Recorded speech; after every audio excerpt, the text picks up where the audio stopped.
abrir um pouquinho para a Priscila falar. Ótimo, Priscila, ótimo. inicialmente, eu queria que você falasse sobre o seu trabalho.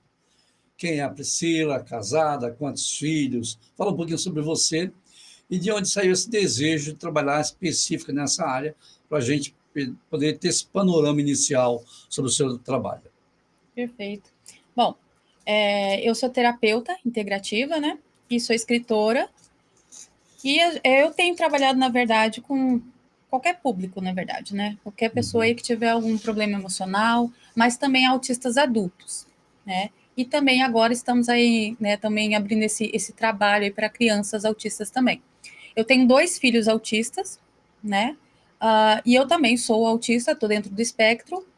E então começou a partir disso. A partir do momento que nós entendemos qual era o diagnóstico do meu primeiro filho, que foi diagnosticado no caso, a gente já se viu desafiado, né?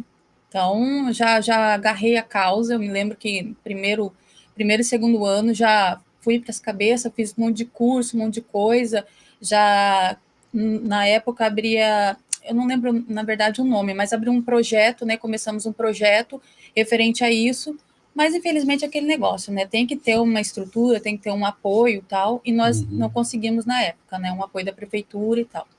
Mas os anos foram se passando, daí veio o diagnóstico da minha outra filha, né?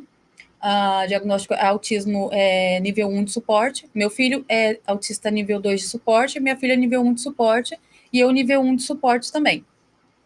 Aí eu acho que veio mais desafios ainda, né? Acho que, por exemplo, eu acho que Deus meio que me chacoalhou, assim, você acorda, né? Acho que tô querendo fazer alguma coisa com você aí, né? Aí então deu um up, assim, lógico que teve toda uma trajetória, uma história nesse meio de tempo, né? Eu mesmo, depois que saiu o meu diagnóstico, eu fiquei 2 anos com depressão, uma depressão profunda, tentava tirar minha vida todo dia, durante 2 anos, né? Porque, assim, foi um baque, né? Quando, principalmente o adulto, ele tem o diagnóstico de autismo, é um misto de sentimentos, né? Então, é um alívio, mas também é um choque. Então, para mim, eu pensava nisso, eu pensava, poxa, eu não vou mudar nunca, não vou melhorar, então tudo que eu vivi até aqui, que eu tenho lutado para combater, né, até hoje, minhas dificuldades, limitações, porque as pessoas pensam que o autista nível 1, né, é leve, né, tanto nem existe mais, né, o termo leve, né, e não tem nada de leve isso daqui, né, pelo contrário, é uma batalha, né, diária.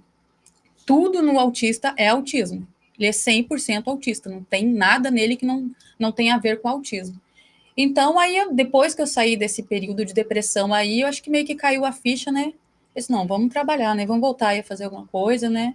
E aí eu me tornei como que diz aí? Embaixadora da causa? Não, é quando a pessoa... Agora me fugiu. É uma coisa do autismo, tá? Isso foge as palavras. A gente troca as palavras, fala palavra que não tem nada a ver. Vem falar assim, por exemplo, hoje eu vou falar no microfone, eu falo no balde. Essa é uma coisa totalmente aleatória. Que eu passo de vergonha. E todo autista que eu conheço passa pela mesma situação. Então. Mas aí, então, resolvi abraçar a causa, né? Mas não, vamos estudar para aprender, para entender, né? Porque eu conheço o meu autismo, conheço o autismo dos meus filhos, né? Mas cada autista é um, né? Então a gente tem que entender um pouco mais, um pouco melhor para poder estar ajudando as pessoas, né? Priscila, hoje, se a gente, nessa classificação, são quais níveis do autismo? São 3? Tem mais? Ou como é que a medicina trabalha isso? São 3 níveis. Logicamente que no CID, né, na hora que o médico vai laudar, ele escolhe lá o critério mais adequado para aquela pessoa. Mas são 3 níveis, que é o nível 1 de suporte, nível 2 de suporte e o nível 3 de suporte. Antigamente era leve, moderado e severo, né? Só que não existe mais essa classificação, ainda bem, porque é exatamente o que eu disse, né? É autismo leve, não existe leve, existe a necessidade que aquele autista tem de suporte. Então, qual o nível é? 1, 2 ou 3? Então, foi ao longo dos anos vai melhorando tudo, né? Então, a medicina foi entendendo determinadas coisas e foi ali adequando vai evoluindo a situação. Também a medicina. Quando eu coloquei na informação que você ia participar do programa, né, uma pessoa falou, olha, eu tenho um filho que é autista, né? Mas muitas vezes as pessoas têm filhos novos e não sabem disso, ou não conseguiu perceber. Muitas vezes por causa de condição financeira, condição social, intelectual, tem tanta coisa lá. Eu queria que você passasse para o nosso público, pode olhar para essa câmera aí e falar quais as características do nível 1, 2 e 3, né? Para que a pessoa de repente fala, nossa, eu sou assim. né? Ou meu filho tem essa característica, e aí aprofundar, né, nesse diagnóstico para que a pessoa tenha mais qualidade de vida também, né? Certo. Bom, primeiro, os 3 níveis, né? Como, vamos dizer assim, autismo é autismo, né? Então, assim, todo autista, ele precisa de um critério, de 3 critérios para ser considerado autismo, né? É o prejuízo social, prejuízo na comunicação e Ai, me fugiu a palavra agora, mas no resumo hiperfoco, vamos dizer assim, né? São estereotipias, não, é hiperfoco mesmo, mas me fugiu a palavra agora. Mas ele precisa disso, então ele tem que ter uma sequência sempre assim, ele tem que ser apegado numa determinada coisa, uma rotina, num interesse restrito, perdão, lembrei. Uhum. Ele tem que ter atraso na socialização, na comunicação e tem que ter interesse restrito. Então, esses 3, né, andam junto. Só que o que acontece? Vamos supor, tem uma criança. Essa criança tem lá, sei lá, vamos supor, 6, 7 anos. De repente, essa criança, ela tem ali um prejuízo, ela tem um interesse restrito. Ela demorou para falar, demorou para andar, alguma coisa do tipo. Mas ela é uma criança que comunica muito bem, conversa muito, brinca, conversa com todo mundo, como foi o caso do meu filho, inclusive. Então, as pessoas olham e falam assim, não deve ser autista, porque ele conversa com todo mundo, abraça, olha nos olhos, e não é assim. Ele tem o prejuízo ali. Por quê? Exatamente porque ele fala muito. Então, se ele fala muito, ele não tem uma dificuldade na comunicação? Ele tem a dificuldade, ele não ouve a outra pessoa. Então, é uma coisa muito intensa o autismo. É uma coisa muito ampla. Então, não dá simplesmente para se resumir nesses 3 itens e pronto. Não, meu filho não tem prejuízo social, nem na comunicação e nem tem interesse restrito. O que seria esse prejuízo na socialização? É a criança ficar isoladinha, né? O indivíduo, né, preferir ficar isolado, ou não, ele socializa muito bem, só que aquilo vai ter uma consequência para ele. Então, igual eu, por exemplo, eu vou para a igreja, né, vou lá, normalmente, para o culto, participo do culto, mas dependendo de como foi esse culto, né, como que foi, né, a dinâmica desse culto, eu chego e vou direto para a cama. E ali eu pergunto pro meu esposo, ali eu posso ficar, agora melhorou, graças a Deus, mas o barulho atrapalha? O barulho, a iluminação, muitas pessoas no recinto, né, então, às vezes, vamos supor, vou ter a oportunidade, então aquela pressão de saber que eu vou ter a oportunidade. Então, junta tudo. São muitas coisas. Aí eu segurei ali. O autista adulto, ele tem essa dificuldade, principalmente a mulher, ela mascara. Por isso que é mais difícil o diagnóstico em mulheres. Ela mascara o tempo todo, então ninguém tá vendo ali que ela teve alguma coisa. Mas daí o que acontece? Chega na casa dela, ela vai direto para a cama. Pode ficar ali 2, 3 dias de cama, com inflamação na garganta, febre, vômito, diarreia. Então, nós ficamos literalmente doentes por conta do excesso de informações. Então, responde à nossa fisiologia, né? Então, assim, o que eu falo? Hoje em dia, os médicos já estão dando diagnóstico a partir dos 6 meses de idade. Eu, pessoalmente, eu não sou médica, nem deveria me meter a isso, mas eu, particularmente, eu acho que é muito cedo, né? Eu acho que por volta dos 3, 4 anos, eu acho que estaria bom, dos 2 anos pode se desconfiar. Por quê? Porque cada criança, não é que cada criança tem seu tempo, mas é que cada indivíduo é único. Então, às vezes, aquela criança só é um pouco tímida, né? Ou, às vezes, é tão agitada, mas vai ver qual é a ambiência dessa criança. Vai ver qual é a dinâmica da casa dessa criança. Às vezes, lá com 1 ano, o pai já dá celular. Então, a criança é completamente elétrica. Gente, quem está me ouvindo agora, me vendo agora, pelo amor de Deus, não deem celular para o filho de vocês. Isso não é conversinha, tá? Isso estraga o cérebro de uma criança. Isso aí causa um excesso de dopamina no cérebro da gente, então a pessoa fica elétrica. E pode causar, inclusive, até depressão. Porque quando baixa a dopamina, você vai buscar onde? Mas o celular hoje é uma babá eletrônica sensacional. Você põe ali o desenho ali para a criança, os pais ficam descansados. Totalmente tranquilo. Exatamente. E tira para ver. Não, mas eu não dou celular pro meu filho, mas deixa lá na Peppa Pig lá o dia inteiro. Até trocar 6 meia dúzia. Exatamente. Eu tive um amigo, olha que história interessante. Ele tem um casal de filhos e o segundo filho dele começou a demorar muito para falar. E ele colocava, o filho assistia muito um desenho, e o desenho, a pessoa, não me lembro exatamente quais eram os personagens, mas eles não se comunicavam, falando. Ela tinha... E a criança não falava, porque o dia inteiro assistindo aquele negócio, e eles perceberam, mas assim, demorou uns 3 anos para cair a ficha e entender que aquilo estava sendo nocivo para a criança. A criança amava o desenho.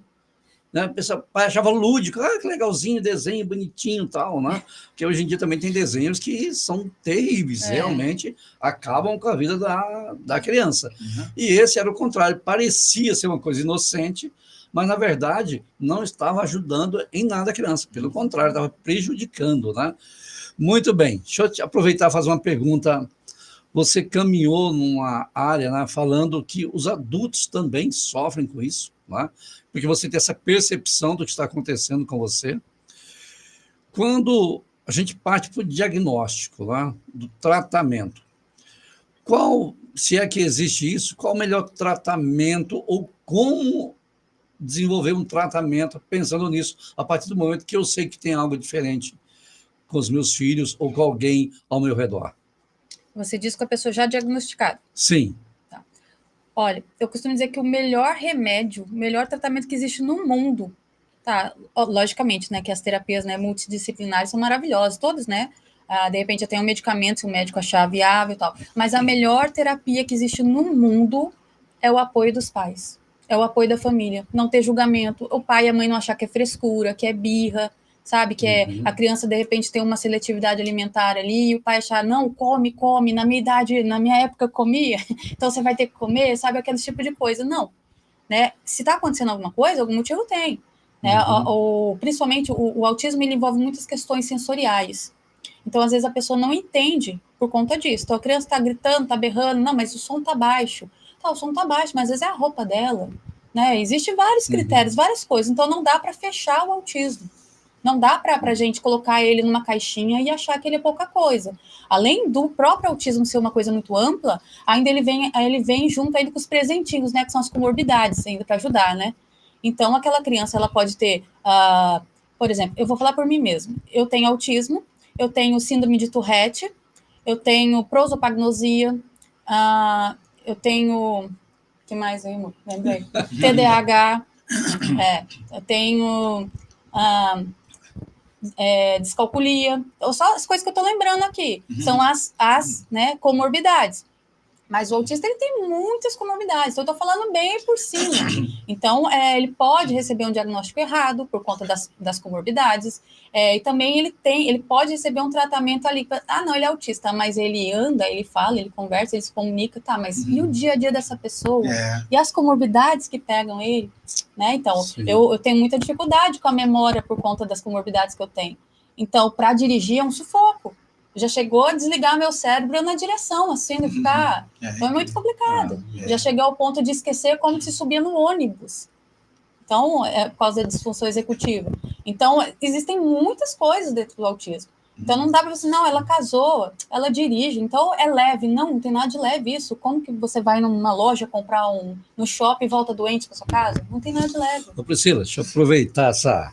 Você falou uma coisa interessante, e aí eu pensei em unir essas duas percepções, né, ou perspectivas, você, mas também o pastor, porque tem uma coisa interessante, né, pastor? Nós, muitas vezes, como igreja, não sabemos como lidar com esse tipo de pessoa que chega até nós. Incrível, eu ia fazer essa pergunta para ela, sabe? E aí, aproveita aí, né, o que a gente pode...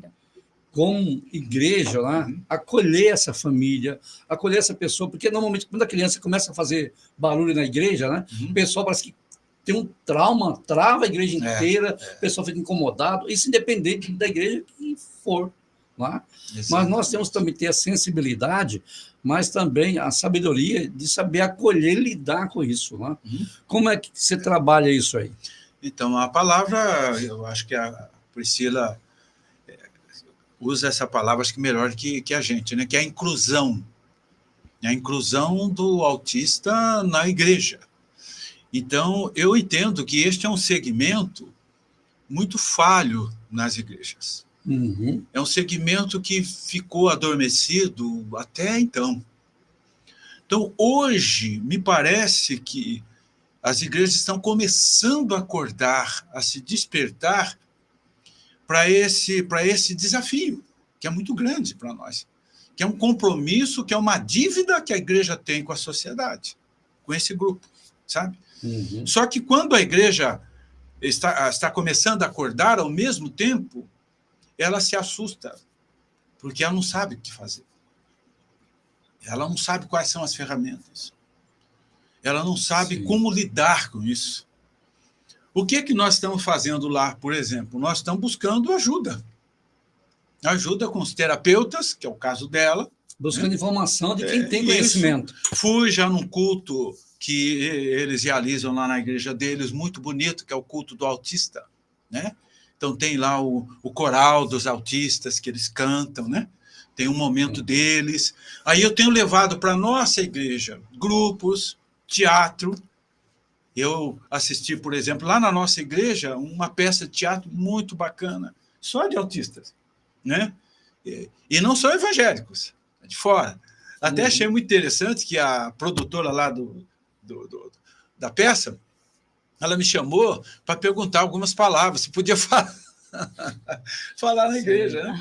Eu falei, bom, isso você não fala, agora isso você fala, isso você não fala, né? E aí eles fizeram uma peça lá muito bonita, com todos autistas. Todos autistas. Aí levamos lá a doutora Elizabeth, outras professoras dessa área, né? Foram entrevistados lá também, a própria TV foi lá para entrevistar esse pessoal. Então, nós ali da Cristã Evangélica do Jardim das Indústrias, estamos muito interessados em saber como lidar. E hoje, graças a Deus, a Priscila está com uma parceria lá com a gente. Cedemos lá uma sala para ela anexa, e ela transformou já essa sala num gabinete, né? Um consultório. Num consultório, e ela vai começar a atender agora os pacientes dela lá. E nós ficamos acompanhando, olhando, para ver o que a gente pode fazer no sentido de incluir essas pessoas na igreja. Acho que é uma boa palavra, né? Inclusão e respeito, elas caminham juntas, né? Porque a gente entende como tratar e deixar a vida dessas pessoas tão mais fáceis, né? Muito bem. Priscila, fala um pouquinho dos seus livros, conta um pouquinho para a gente sobre isso. Posso só concluir? Sim, lógico, deve, por favor. O pastor falou de inclusão, né? O problema é que, infelizmente, tem pessoas que não entendem que incluir não é apenas não excluir, né? Costumo falar isso. Incluir não é apenas não excluir. O que é incluir? É eu dar o direito daquele indivíduo a ter o que todo mundo tem. Vou citar um exemplo aqui. Há uns 3, 4 anos atrás, eu voltei para a congregação que eu atuo hoje, que eu congrego hoje, e vieram chamar a minha filha para a mocidade e o meu filho adolescente do lado, e ninguém... Na verdade, vieram chamar ela para os adolescentes, ela já era jovem, mas ela parece muito nova, né? E o meu filho do lado, e ignoraram ele completamente, porque ele tem um autismo, né, menos funcional, vamos dizer assim. Então, ignoraram ele completamente. Até eu falei, por que ele não? Né? Porque ele falou assim, é uma pessoa, por que não, né? Qual é o problema? Mas é a tal coisa, né? Não vê a pessoa como uma outra pessoa qualquer, vê não sempre separado e excluído. Então, sim. Mas... Bom, eu tenho esses 3 livros aqui, eu tenho... Mas você pode virar para a câmera aí, acho aqui, que vai dar, tá pegando ou não, Paulo? Isso. Aí está perfeito. Aí, esse daqui é o Dia a Dia da Mãe de um Autista, né? Que ele é um conto, na verdade, que fala exatamente isso, o dia da casa de uma família, né, com os filhos autistas, né? E esse livro aqui, todo mundo que lê ele fala que ri e que chora ao mesmo tempo, porque ele realmente ele mostra realmente como que é a vida dessa família, né, a dinâmica, tanto os esforços quanto o preconceito, tudo ali, mas de uma forma, né, lúdica, vamos dizer assim, né, de uma forma que envolve, né. Antes de você falar, só queria que você voltasse, eu sou perceptivo. Pode. Deixa eu pegar aqui, porque olha que coisa interessante, né? Eu vou mostrar aqui. Opa, isso. Eu acho que essa capa, ela retrata muito bem quem é a mãe de uma pessoa com síndrome, né? Porque realmente é uma Mulher Maravilha. É uma heroína. Não é? Porque, olha que sacada interessante, né? Como é que essa capa, ela traduz. Porque, assim, os pais é que segura a barra, que tem que ter essa inteligência emocional de como lidar com a situação, né? Então, os pais, né, que conseguem perceber isso e ter essa visão de amor e essa dedicação, como você falou, você entrou de cabeça, você foi estudar, você foi fazer cursos, não ficou aleatório, mesmo você também fazendo parte desse quadro. Não é? Então, é tão importante isso, né, que os pais tenham essa vivência, tenham esse cuidado, não é? E corra atrás, não fique simplesmente à mercê da sociedade. Não é? Então, esse primeiro livro aí é genial, você está de parabéns. Vamos para o próximo. O próximo, ele vai mudar de nome, na verdade. Porque quando eu escrevi ele só tinha ele, mas daí, alguns meses atrás, outra pessoa escreveu o mesmo título, então vai ser Como é Ser um Autista. Então, se alguém procurar depois, é esse o novo título, Como é Ser um Autista. O título e o conteúdo é exatamente isso. Como que é a vida de um autista, como que ele vive, né? A maneira que ele age, a maneira que ele sente, que ele entende o mundo, né, que ele percebe o mundo. Então, eu tenho um público muito grande de professores que compram esse livro aqui, né, por conta disso mesmo, para poder estar entendendo o aluno dele na sala de aula. Né? Priscila, deixa eu te fazer uma pergunta sobre isso aí. Quando você escreve esse livro, você tem as duas percepções, como mãe, mas também como autista. Né? O que mais pesou? Foi a mãe do autista ou você se vendo escrevendo esse livro? O primeiro livro foi como mãe. Esse livro aqui tem uns 7 anos, mas eu fui publicar ele ano passado. Então, ele era só como mãe, que eu ainda não tinha o diagnóstico. Agora, mas tem uma pitada ali, quem lê entende, sabe? Tem a subliminar ali. Agora, os outros dois não, os outros dois são 100% como autista. Então, é por isso que, às vezes, até eu falei que esse público, né, professores que procuram por causa de curiosidade, para tentar estar entendendo eles, né, muitos terapeutas também compram por causa disso, para poder entender esse mundo do autista. Esses dois livros, né? Olha que coisa interessante, quando a gente convida a pessoa, a gente vai buscando e sabendo as raízes, né, e tentando aprofundar para que a sociedade seja beneficiada. Porque muitas vezes nós temos um tesouro na mão e, como o pastor Jonas falou, olha, eu fiz um livro tal que fala sobre o Rio Paraíba, que é uma coisa cultural, mas cuidar da ecologia, cuidar do nosso quintal é tão importante, e aí a prefeitura é aquela que é responsável por ajudar a divulgar isso, né? Quando você tem um livro como esse, de uma relevância tão grande para a sociedade, você conseguiu alguma grande editora que apoiou isso, talvez isso já chegou no Brasil inteiro, ou está limitado a São José dos Campos, como é que está isso ainda, né? Qual é a escalonagem, por exemplo, desse livro? É 100% nosso, assim, né? Nossa editora, sempre caseiro. Vamos dizer assim, né? O material dele é bom, excelente, né? Não em relação a isso. Mas é 100% nós que fizemos tudo em casa. Minha filha trabalha com revisão, então eu escrevi, ela revisou, eu diagramei, fiz a capa e mando fazer ele, né? Tem um rapaz que faz para mim. Como chama o nome, professor? Sob demanda, né? Sob demanda. Então, não tive apoio de editor. Eu também faço. Agora é só sob demanda. Está muito caro. Sim, no Brasil é muito caro o custo de livro. E escritor no Brasil não fica rico igual lá fora, sabe? Nos filmes que a gente vê, né? Harry Potter da vida, aquelas tranqueiras que só, né? Não tem profundidade e a molecada consome absurdamente. É engraçado, né? O cara fala que é difícil ler a Bíblia, porque é dessa grossura. Aí o cara lê uma coletânea de livros que é desse tamanho, que não edifica nada a vida, pelo contrário, e ele lê com o maior prazer do mundo, né? Então, olha que coisa interessante, talvez aí, né? Quem sabe Deus toca no coração de alguém que está nos assistindo, ou seja, empresário, ou alguma pessoa que vai nos assistir depois. Olha que material riquíssimo, né? Que pode ajudar a quantas famílias terem as suas vidas transformadas no dia a dia com mais qualidade de vida dentro do seu lar. Né? E muitas vezes a gente está tão restrito no nosso mundinho, né? Com um material tão rico como esse, que a gente poderia divulgar muito mais. Né? Vamos lá, pode falar do próximo, minha querida. Sim, aqui. Como ajudar um autista, esse daqui, né? Então, tanto este quanto o outro, ambos, assim, é ideal que os pais, sabe, consumissem, né? Lessem esses livros para quê? Para eles exatamente entenderem o que se passa com o filho deles. Porque eu costumo falar algo assim, não me interprete mal como uma pessoa arrogante, mas o que é melhor? Uma pessoa, um médico que fala sobre diabetes, ou uma pessoa que tem diabetes, por exemplo, falar o que ela sente, o que ela pensa, o que acontece com ela. Sim. Então, né, a pessoa que vive a situação, ela tem mais propriedade para falar no assunto.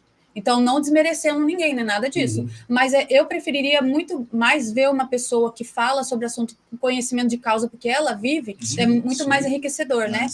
Então, esse daqui é exatamente isso, é como ajudar. Então, ele tem dicas, né, pedagógicas, dicas terapêuticas, ele fala sobre o que é o autismo, como é o autismo também, como ele atua, mas ele também dá uma orientação para os pais, para terapeutas, professores, né? Então, eu trabalho também com palestras. O pastor até estava falando, né, das igrejas, que as igrejas não têm conhecimento, por isso que às vezes fica perdida, né? Mas a gente oferece palestras e, por incrível que pareça, o lugar que menos quer palestras são as igrejas, infelizmente. Onde as portas menos quer. Onde as portas são fechadas. Já palestrei em algumas igrejas, mas só eu não cobro R$1 para dar palestra. Nem de graça. Posso fazer uma pergunta? Deve, bom. A síndrome, né, do autismo, ela tem se intensificado muito. Existe alguma coisa que está desencadeando isso, ou as ferramentas que não existiam para se diagnosticar isso antigamente? Porque é algo relativamente novo que está aí na sociedade, e é difícil as pessoas entenderem isso daí, como você colocou, que muitas vezes a pessoa é frescura, mas não é frescura, é uma síndrome. Existe algum estudo em cima disso daí, Priscila, dizendo que, olha, está aumentando essa população? Excelente pergunta. É uma das coisas que mais eu vejo, às vezes, comentar nas redes sociais, nossa, mas está um negócio aí virou modinho. É uma pandemia ou é coisa antiga? Pandemia, não. O que acontece é o seguinte, é exatamente isso, nós temos mais ferramentas, mais entendimento hoje, né? Os médicos estão mais preparados para dar esse diagnóstico. E outra coisa também, se ampliou esse diagnóstico. Então, antigamente era assim, o indivíduo ele tinha determinados aspectos, características, vamos dizer assim, e ele era considerado autista. Mas em contrapartida, outro grupo de indivíduos tinham características semelhantes, mas eles tinham algumas questões ali que não eram tão acentuadas, vamos dizer assim. Então, eles eram considerados o quê? Síndrome de Asperger. Não sei se vocês já ouviram falar, síndrome de Asperger.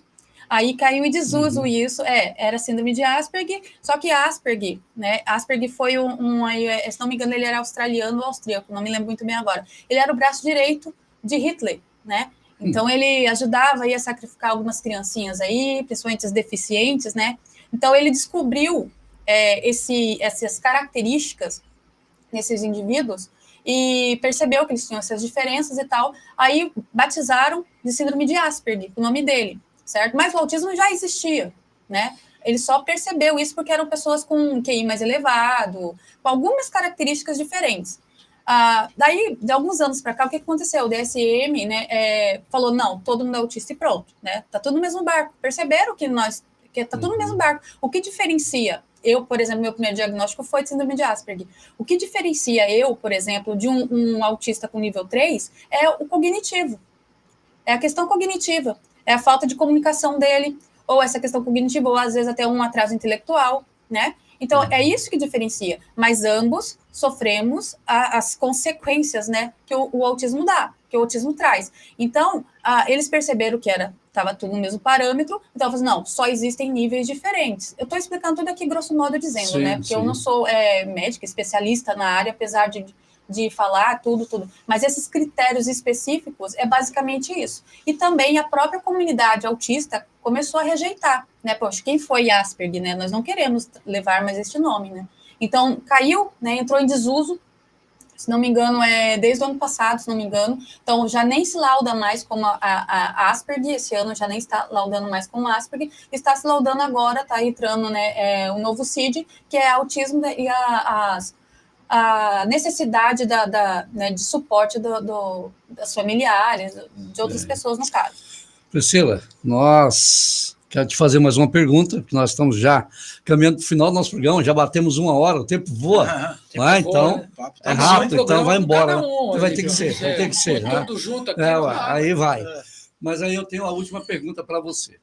Seja em São José dos Campos ou no Brasil, nós temos um número, tem uma estatística de quantas pessoas nós temos hoje dentro desse espectro? Certo. Eu não vou te falar um número X, tá? porque eu vou cometer posso estar cometendo um pecado aí. Mas o que acontece? Existe, sim, números, né, nos Estados Unidos, aqui no Brasil, cada país tem o seu censo lá, vamos dizer assim. O que acontece é que, primeiro, muitas pessoas não têm diagnóstico ainda, então só suspeitam. Segundo, outras estão à espera do diagnóstico, né? E terceiro, muitos autistas não participam do censo. Eles não sabem que existe aquele indivíduo autista. Então, agora, né, com a Cipeteia, né, está tendo aí uma dinâmica a mais para ser usada, para ter esse controle de quantos autistas existem. Mas, por exemplo, aquelas pessoas que não têm recursos e que são autistas e até têm diagnóstico, mas moram na favela ou, né, moram em lugares mais afastados, né, então elas não são consideradas, né, cidadãos autistas. Então, não dá para fixar um número e falar, é esse tal número e pronto, essa porcentagem. Sim. Com certeza existe uma porcentagem muito maior, mas não foi colocada ainda. Assim, a medicina não fala em 1% da população brasileira, 2, 3, nós não temos um censo com essas informações. Tem especulação. Tem especulação, mas nada gravado. Eu não lembro de cabeça. Certo, não, tudo Até bem. porque eu sou eu.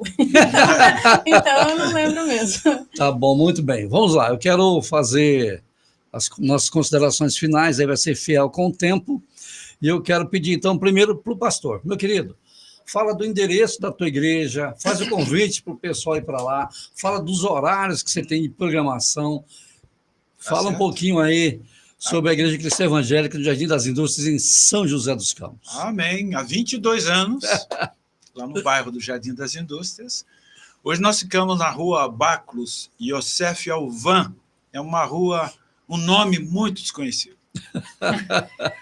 Baclos Yosef Alvan. Onde fica isso, né? No Oriente Médio? Não. Fica ali do lado do Telha Norte. É Cassiano Ricardo, é uma rua paralela ali a Cassiano Ricardo. Tem um hotel de esquina, a igreja está do lado. Do lado do hotel ali, né? Na rua de trás nós temos uma academia também muito conhecida, Calazans, né? Então, lá nós temos escola bíblica dominical, aos domingos, 10 horas da manhã. Tem o culto inspirativo, domingo às 19 horas. Reunião de oração nas quartas, às 19h30. E, periodicamente, temos trabalho aos sábados, né? Outros dias da semana. Mas, basicamente, são esses os nossos horários de culto. Agora, nós vamos realizar uma cantata de Natal na Praça Manuel Pereira da Costa, no dia 16 de dezembro, às 19 horas, né? Então, nós estamos numa campanha aí bonita para que a população toda vá para o coreto, lá que tem um coreto bonito naquela praça. Já fizemos alguns eventos musicais ali. E esse vai ser mais um evento musical ali na praça, né? No dia 16, às 19 horas. Vocês que estão aí ouvindo, assistindo, podem participar com a gente. Praça, fica ali, próximo da Igreja Jardim das Indústrias, né? Pastor, tem alguma rede social da igreja que o senhor lembra? Facebook, Instagram, alguma coisa? Tem sim, tem o Facebook da igreja, o Instagram, tem o nosso também. É só entrar no Instagram da igreja, da ICE Jardim. ICE Jardim. Facebook também, ICE Jardim.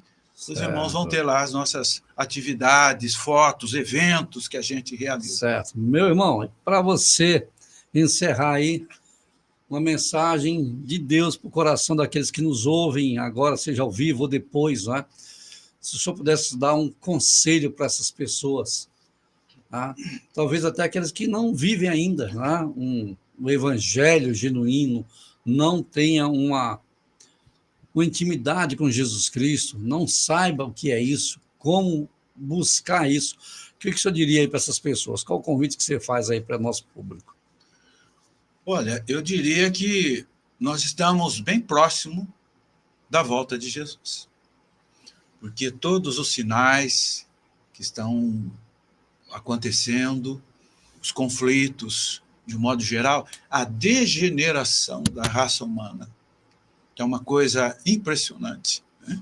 Uma opressão espiritual que é muito grande, e principalmente, né, o ataque que as famílias estão sofrendo. Que a família é o projeto número 1 de Deus. Primeiro ele criou a família, depois a igreja. Sim. Não é? E hoje o sistema opressor do mundo vem atacando muito a família. Então, se eu pudesse dar um conselho meu, né, do pastor Jonatas, para você que está nos ouvindo. Primeiro, você dê um passo a Cristo, se você ainda não fez isso. Busque a Jesus. Eu fiz isso em agosto de 1977 e nunca recuei. Então, dá um passo para ele. E segundo, valorize a sua família. Valorize o seu casamento. Valoriza seus pais, né? Não importa se o mundo está numa contramão, porque ser cristão hoje é um desafio muito grande. Então, é preciso que haja muita perseverança, mas vale a pena, porque os privilégios, as bênçãos, as vitórias são muito, muito maiores do que o sacrifício que a gente tem feito. Muito bem. Uma pergunta, esses livros, ou alguém trouxe algum livro para a gente sortear para aquelas pessoas que participaram junto conosco? Ou não? A gente pode... Os meus dois aqui, ó. Esse daqui pode ser. Pode? Conflitos de Fé do Senhor. Olha só, então nós temos 3 livros, depois o Paulo vai me mandar a lista, tá bom, das pessoas que participaram, e a gente sorteia, então, esses 3 livros. Priscila, agora você fala das suas considerações finais. Enquanto isso, pastor, ela vai falando, você vai se preparando já para a gente encerrar, então. O homem trouxe o violão, canta, compõe. Nós não vamos perder, né, Paulo? Aproveitar, não é? Então você já vai pensando. Priscila, fala das suas considerações, seus agradecimentos, aquele recado que você tem que é fundamental para que as pessoas possam entender e, de repente, também passar suas redes sociais para aquele que precisa, né, te procurar, como te procurar, onde te achar. Bom, primeiro de tudo, já vou começar agradecendo de novo. Sim. Gostei muito de participar com vocês, muito obrigada mesmo. O que eu deixo aqui de mensagem para as pessoas é o seguinte, o autismo não é algo visível. Então, se você vê, por exemplo, uma pessoa na fila preferencial e ela não tem nada aparentemente, gente, fica na sua, cuide da sua vida. Algum motivo tem daquela pessoa estar ali. Eu mesmo não pego fila preferencial por causa do julgamento. Eu pegar a fila preferencial, se tiver um idoso na fila, ele começa a xingar. E o que acontece? No banco, lá um calor, sabe, iluminação, barulho, a gente acaba entrando em crise ali. Então, não é uma frescura, uma falta de paciência, sabe? É um excesso de informações mesmo que causam mal, como eu disse, até na fisiologia da gente. Então, é complicado. Pensa o mercado cheio, lotado, né? Ou, às vezes, até com uma criança mesmo, com meus filhos mesmo, eu não pegava por conta disso. Então, existe um motivo. Então, antes da gente julgar, né, vamos procurar saber, vamos procurar entender, né? Tem uma criança correndo demais na sua igreja, né? Mesmo que essa criança não seja autista, releve. Vamos relevar. As crianças, deles é o reino do céu. Primeiro, depois é você. Aí, se essa criança for autista, então não pense que é falta de correção dos pais, né? Tudo tem um motivo. No autismo, tudo tem um motivo na questão comportamental dele, certo? Bom, eu queria deixar aqui também, se puder, meu contato, para quem quiser estar adquirindo por favor, algum livro. E também para quem quiser estar passando em consulta também, né? Nós estamos ali no anexo dali com o pastor juntamente, né? Também na rua Bartolcef. Isso, esse nome complicado. Bartolcef Alvan 65, no Jardim das Indústrias. Nome difícil. Demorou para aprender. Então, e também eu dou palestras, o que eu falei, eu não cobro nada para dar palestras, né? Sim. É um prazer para mim, né? Levar essa bandeira, né? Então, é isso. Se puder estar dando o telefone, posso? Sim, por favor. É 12, né? 981 16 2489, o WhatsApp. Okay. Você usa mais o WhatsApp ou o Instagram, alguma rede social? Porque a gente coloca ali para que as pessoas possam entrar em contato com você. Eu uso mais o Instagram, por questão profissional, eu uso mais o Instagram. Então vamos fazer o seguinte, para a gente preservar, porque muitas vezes a gente coloca o celular aí e acaba, vai que alguma pessoa de repente não está tão bem intencionada, acaba falando alguma coisa. Eu acho que o Instagram a pessoa vai acabar te preservando mais e divulgando o teu trabalho. Mas esse celular aqui é profissional também. É profissional? Então não tem nenhum problema. Não. Então vamos lá. Então, Paulo, anota aí, por favor, DDD 12 981 16 981 16 24 89. E o Instagram? O Instagram é terapeuta Priscila.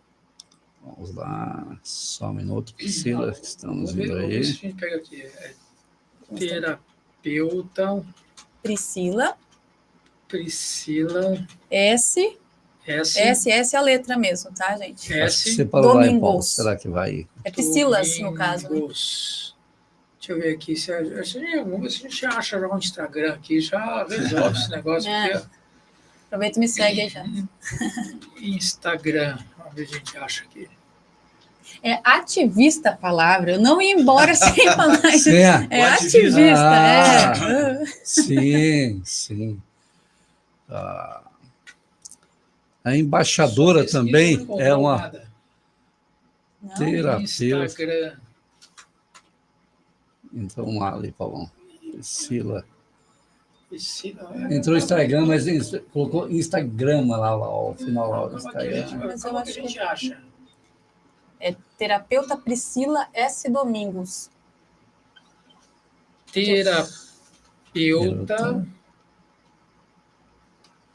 Terapeuta. Isso, Priscila, perdão.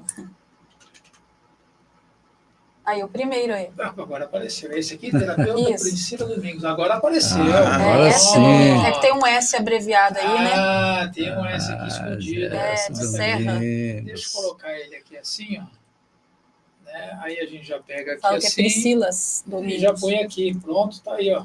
Mais fácil. Ok. E já está lá na tela. Muito bem, então deixa eu fazer as minhas considerações finais e nós vamos ouvir o pastor Jonatas tocando, ou se ele quiser cantar, mas eu quero também agradecer a vocês dois pelo carinho, tá bom? Por dedicar esse tempo junto conosco.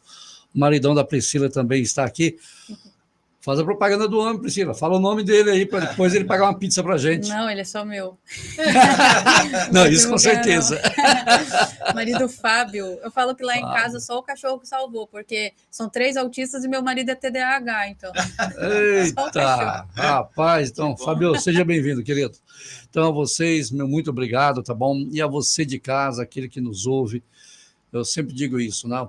Podcast Pode Crer, nós queremos transmitir valores que sejam fundamentais para a cidade, mas para a sociedade, para que você possa, de repente, aproveitar algo e possa te ajudar no dia a dia, na tua casa, para te ajudar de alguma forma, mas também você ter essa palavra enriquecedora de transformação de vida. Como o pastor Jonas falou, se você está com algo vazio no teu coração, está procurando uma saída, só existe uma saída, só existe um caminho, não é? Então, Pode Crer, ele é um podcast que transmite verdades absolutas.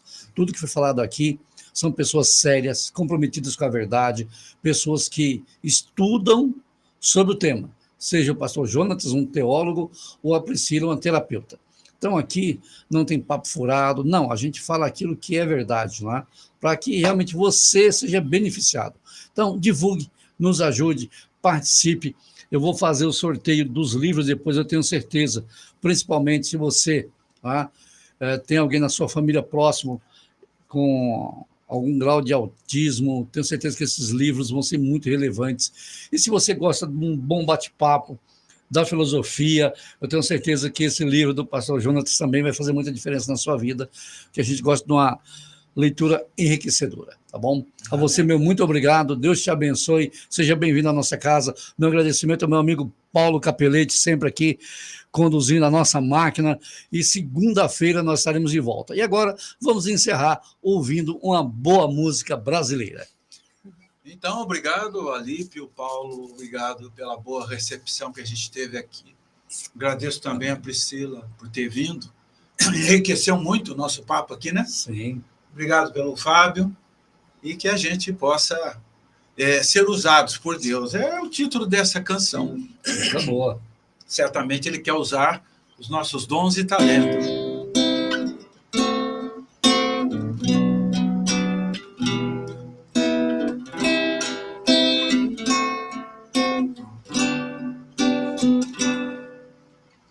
Todos os talentos que o Senhor me deu, eu quero usar. Dons que se recebem, não se podem enterrar. Meu prazer maior é fazer sua vontade. Meu melhor é pra te adorar. Usa-me transforma-me. Quero fazer parte dos seus planos. Faz de mim um vaso novo. Quero ser teu bem mais precioso. Faz de mim um vaso novo. Quero ser teu bem mais precioso. Todos os meus sonhos, meus desejos, meus anseios, não são meus, são teus, pois sou teu servo. Dá razão ao coração, tudo em mim agora é seu. Sou teu servo, quero obedecer.